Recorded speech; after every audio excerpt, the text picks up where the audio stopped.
Hi, Jen. A couple questions. Can you review the bidding on the U.S. training forces in the Ukraine? I think there's a National Guard unit, the Task Force Gator, and Special Ops forces. Roughly how many are there, and the types of training they provide?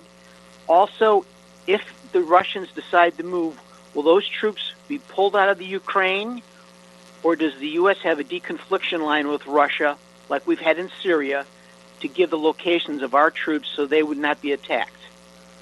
Tony, there's less than 200 Florida National Guard there on a rotating advise and assist mission. This is something that we've been doing now for several years, and they remain in Ukraine and at their task. I talked about this a little bit yesterday. I got a similar question, or maybe it was your question, about what would we do with them if there's an incursion. Again, we don't want to see an incursion. We still think there's time and space for that not to happen. We don't believe that President Putin has made a decision. So I'm not going to speculate about what we would or wouldn't do if there's an incursion. But what I would tell you very clearly is that force protection remains paramount in our minds, and certainly in the Secretary's mind. And we will make all the appropriate and proper decisions to make sure that our people are safe in any event.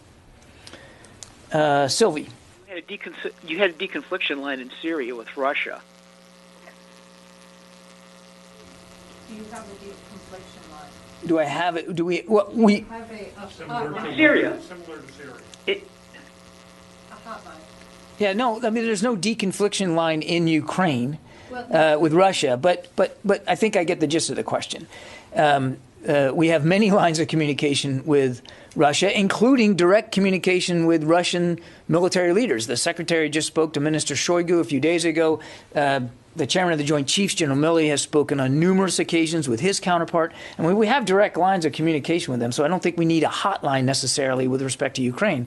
Again, I understand the gist of the question. It's about what would you do with the trainers on the ground.